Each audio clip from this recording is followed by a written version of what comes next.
इस सारे संसार में जो है दो ही तत्व जो विद्यमान है, तो एक है जो जड़ तत्व और एक है चेतन तत्व। जो जड़ तत्व है, जो पृथ्वी आप तेज वायु आकाश पंच महाभूत बोला जाता है, और ये जो पंच महाभूत का सूक्ष्म जो अंश के द्वारा ये जो सारे शरीर बोला जाता है, तो ये है जड़ तत्व। और ये जड़ तत्व जो है अपने आप कुछ नहीं कर सकता है। इसके अंदर जो है जो चेतन तत्व है, वही चेतन तत्व ही ये जड़ तत्व को चलाता है, और चेतन तत्व होने से ही ये जड़ तत्व रहता है। और जड़ तत्व का जो है परिवर्तन होता है, वो धीरे धीरे जो है वो स्थूल में आता है और फिर सूक्ष्म में चला जाता है। ये जो सारे ब्रह्मांड का वही जो गति जो पहले सूक्ष्म में था, फिर जो स्थूल को आया और फिर सूक्ष्म को जाएगा। तो ये जो भौतिक जगत का यही जो गति है, तो ये गति को जो चलाने वाला है वो चेतन तत्व आत्मा है। और वही जो आत्मा है, तो जो उसमें जो आत्मा को मानते नहीं कि आत्मा नाम के कोई चीज है नहीं, तो उसमें विचार योग्य है कि हम कौन है। जो हम बोल रहा है वो कौन है। तो उसको ही संस्कृत में जो शब्द आया है आत्मन शब्द, हम आत्मा आत्मानो आत्मनो। तो वो जो आत्मा का मतलब है हम स्वयं,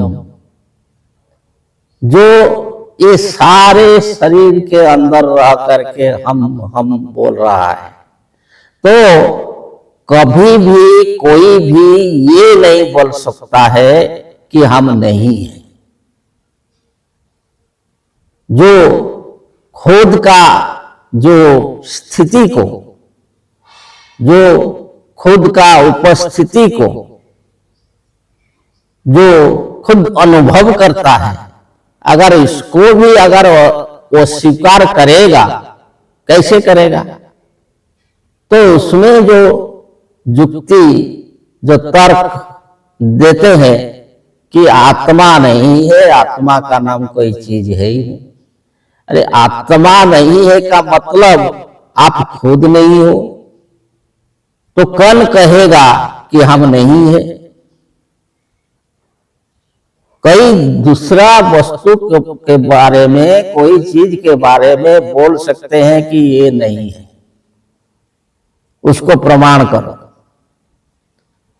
जो वस्तुवादी कहते हैं कि बिना प्रमाण के मानेंगे नहीं, ठीक है, तो बाकी जितने भी चीज है सबके लिए प्रमाण चाहिए। ईश्वर है कि नहीं प्रमाण चाहिए, परंतु हम है कि नहीं, इसका क्या प्रमाण है? इसको कौन प्रमाण देगा कि हम है कि नहीं? तो हम जो बोल रहा है, अहम अहम बोल रहा है संस्कृत में, तो यही जो शब्द है, तो वो जो शब्द जो उच्चारण कर रहा है, जो बोल रहा है, तो अपना जो स्थिति को, अपना एग्जिस्टेंस को जो साबित कर रहा है, इसको तो स्वीकार नहीं किया जा सकता। अगर इसको अस्वीकार कर दिया जाएगा कि हम नहीं है, तो कुछ भी नहीं है। उसमें इतना जो गवेषणा करने का कोई अर्थ ही नहीं रहेगा। कौन करता है गवेषणा? जो तर्क करता है, गवेषणा करता है, उसका रिसर्च करता है, कौन करता है? कौन रिसर्च कर रहा है? तो जो रिसर्च कर रहा है, जो प्रमाण मांग रहा है, तो अही है, तो उसको बोलते हैं आत्मा। तो वो जो आत्मा का ईश्वरत्व को, कि वही आत्मा ही ईश्वर है और ईश्वर नाम का कोई चीज है नहीं। कोई भी कहां भी कोई कल्पित ईश्वर नहीं है। ईश्वर एक कल्पना प्रस्तुत चीज नहीं है। तो जो आत्मा है, तो इसको ये योग दर्शन शास्त्र में साबित कर रहा है कि जो समाधिस्थ होने से जो साधक अपना स्वरूप में स्थित होता है, इसका मतलब कि जो अपना ईश्वरत्व को प्राप्त करता है, कि हम जो है ईश्वर से अलग नहीं है, ईश्वर जो है हमसे अलग नहीं है, हमसे अलग कोई ईश्वर नाम का कोई वस्तु है ही नहीं।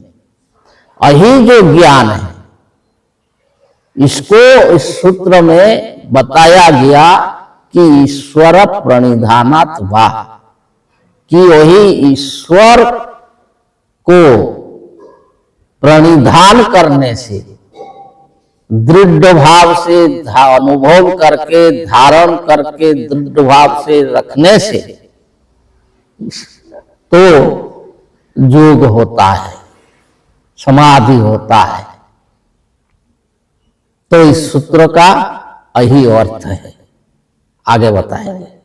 जय जय।